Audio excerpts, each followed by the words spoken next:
Welcome to our channel, ladies and gentlemen. It is my hope and prayer that this video finds you well wherever you are. Ladies and gentlemen, this morning, the Ethics and Anti-Corruption Commission is reporting that their net has caught one of the former president's CSs, Najib Balala, who was the cabinet secretary for tourism. And it's reported that anti-graft agency arrests former tourism CS Najib Balala. It goes on to say very briefly that Balala is facing 10 charges over allegations that the tourism fund fraudulently paid Kenya shillings 8.5 billion to set up the coast branch of Kenya Utalii College. Later, it was renamed Ronald Ngala Utalii College. The EACC established that not the whole amount paid to the firms were legitimate, as the firms had been overpaid to a total of 1,483 million shillings, and on the figure, some figures there. So in a nutshell, Balala is going to face 10 counts of charges. I want to begin from the onset and state categorically that no Kenyan steals money on behalf of their community, and each and every person must carry their own cross. That is it.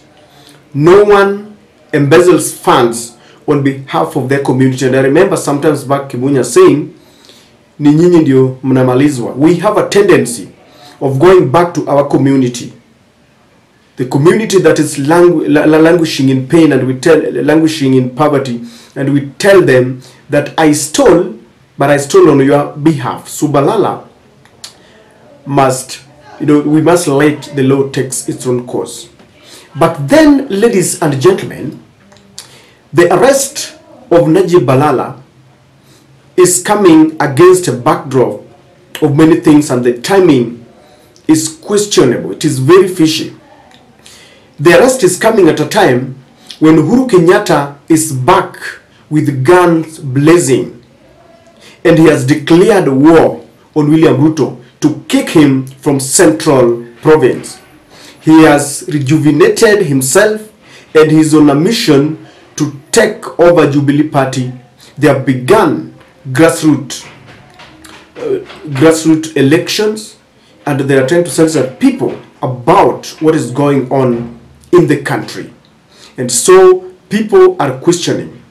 Number two, there should never be seen that there is selective justice, because the arrest of Najib Balala is coming at a time when just recently the former Treasury CS Henry Rotich was acquitted in a case that the judge that was handling, Madam Newton, said that she acquitted all the 8 suspects because the prosecutor or the office of the Director of Public Prosecution decided to frustrate the case.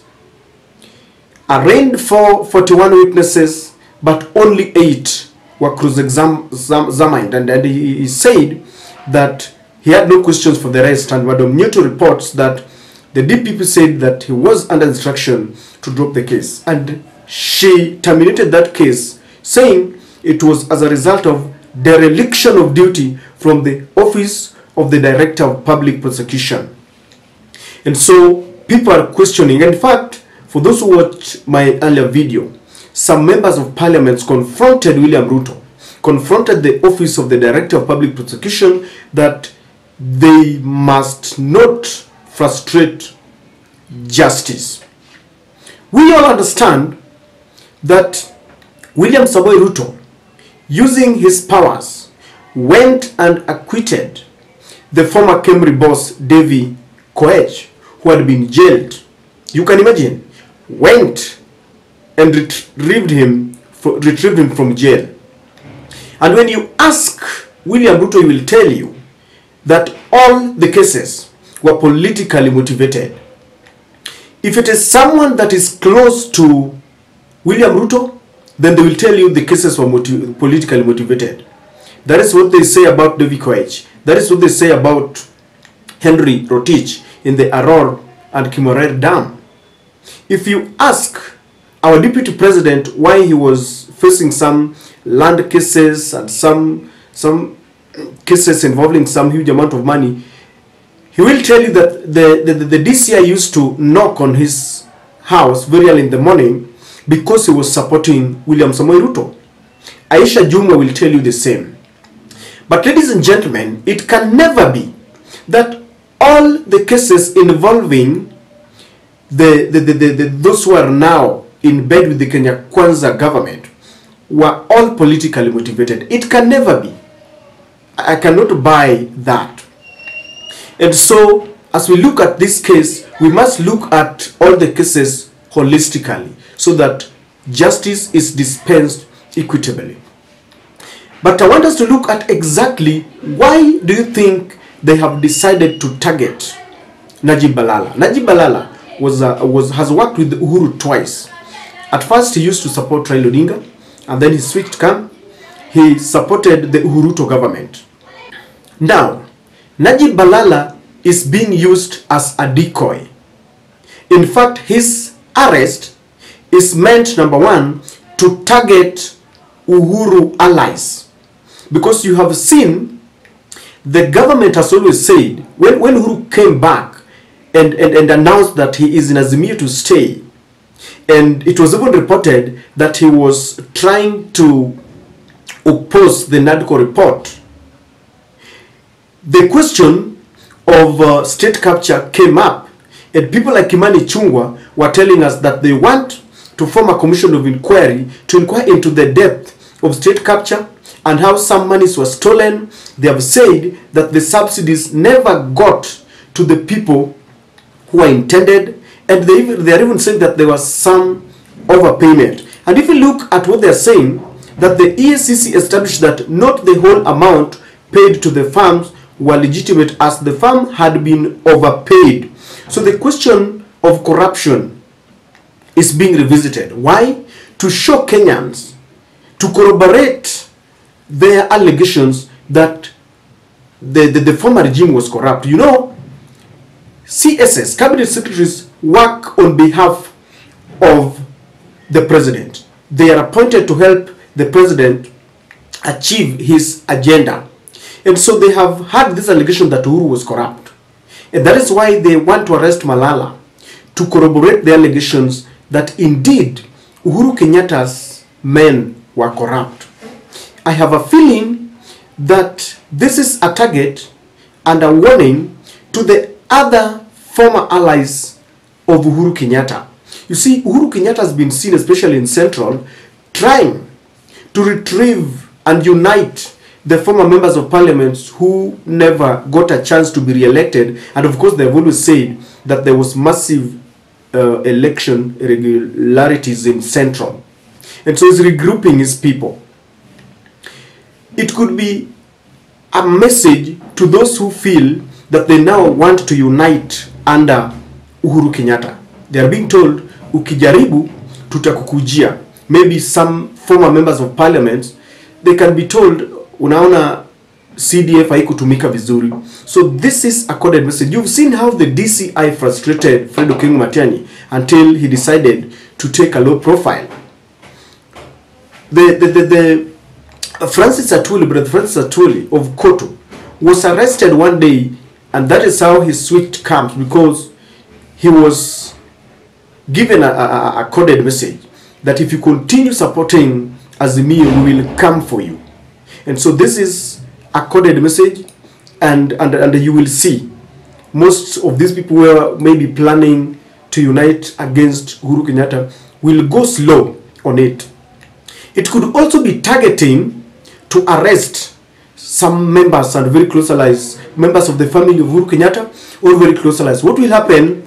They start with Balala, and they will say, that under the Uhuru regime, some monies were paid, and people who benefited maybe were the close members of Uhuru family. You remember the other time, they decided to frustrate his son, saying that the son was Jomo. They invaded his current home at night and said that he was in possession of some illegal firearms. So they could begin with Balala, and then the next minute you will see maybe Uhuru's nephew and uncle, those who are very close, and they will say that this is a net that is had been cast, and it is, you know, catching all the people who are corrupt in that government. Uhuru Kenyatta could also be being given a coded message, because he's on a mission in Central and is frustrating Rigathi Gachagwa's bid to unite Mount Kenya.